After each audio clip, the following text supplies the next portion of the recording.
저희 누나가 겪은 일입니다. 2003년 6월, 아버지께서 폐가 좋지 않아 지방에서 서울의 대학병원으로 가셔야 되었습니다. 가족들 모두 폐암이라 생각하고 눈물로 보내야 했습니다. 아버지께선 중환자실에 입원하셨는데 앙상하게 마르시고 피부색이 검게 변해서 같은 병실 환자들도 병이라도 옮길까봐 말을 걸지 않았다고 합니다. 당시 22살이었던 누나는 시골에서 갓 상경하여 아무것도 모르는 어린아이나 마찬가지였지만 아버지를 병간호하고 정성스럽게 보살폈습니다. 하루에 4시간도 잘 수가 없었지만 누나는 피곤함도 있고 열흘 동안 아버지 곁을 지켰습니다. 하지만 아버지의 병은 차도가 없었고 누나가 열흘 동안 있는 사이에 말기암 진단을 받은 사람이 2명이나 병원 창문에서 투신 자살했다고 합니다. 그러던 어느 날 너무 피곤했던 터라 아버지 옆에서 잠깐 잠이 들었다고 합니다. 그런데 누워 계시던 아버지가 일어나셔서 어딘가 같이 가자고 하셨답니다. 누나는 아버지 몸이 괜찮아지신 줄 알고 따라갔는데 서울에 계신 고모들과 돌아가셨던 할머니까지 한자리에 모여서 한상 크게 차려놓고 식사를 하고 계셨답니다. 얼떨결에 분위기에 휩쓸려 식사를 하는데 갑자기 할머니랑 아버지가 사라지셨답니다. 누나는 그 와중에도 2시간마다 받는 검사가 생각나서 시계를 보고는 검사 시간을 맞춰 아버지를 모시러 가야 된다는 생각이 들었답니다. 밥 먹다가 식당을 나가 한참을 달렸는데 안개가 가득한 언덕이 보이더랍니다. 언덕과 들판은 시든 것처럼 맥없어 보이는 풀들이 무성하게 자라 있었고 언덕을 가로질러 길고 구불구불한 길이 있었답니다. 그리고 구불구불한 길 옆에 강이 하나 있었다고 합니다.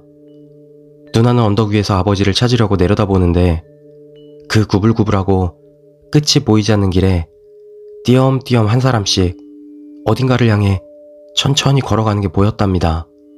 마치 점이 찍힌 것처럼. 한참을 두리번거리는데 뒤쪽에서 아무 표정 없이 할머니와 아버지가 그 길을 따라 걸어오고 있었다고 합니다. 아직도 생생한 것은 할머니는 검정색 원피스를 입으셨고 아버지는 바지는 검정색 정장바지, 윗옷은 하얀 와이셔츠를 입었다고 기억합니다.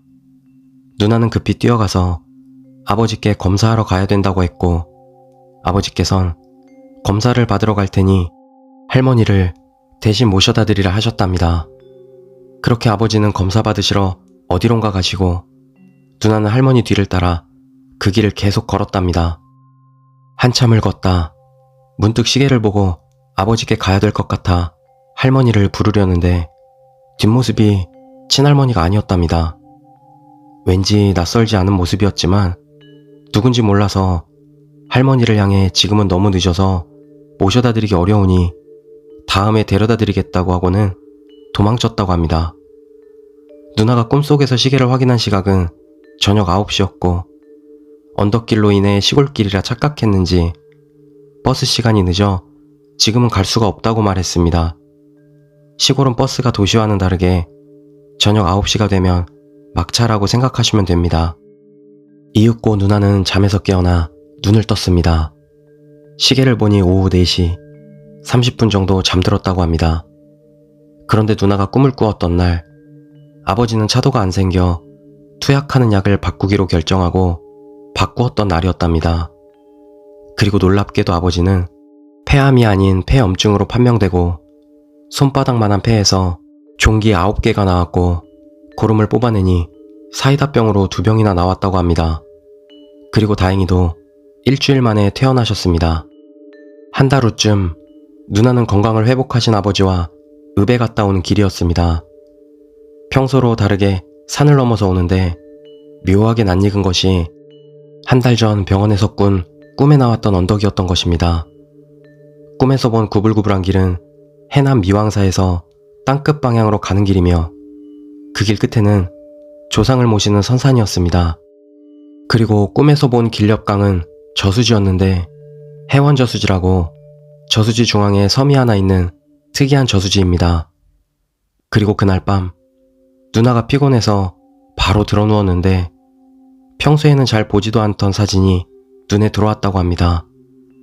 시골집에 어르신 초상화나 사진이 액자에 끼워져 벽에 걸려 있는데 누나는 사진을 보고 소름 끼쳐서 아무 말도 할 수 없었다고 합니다.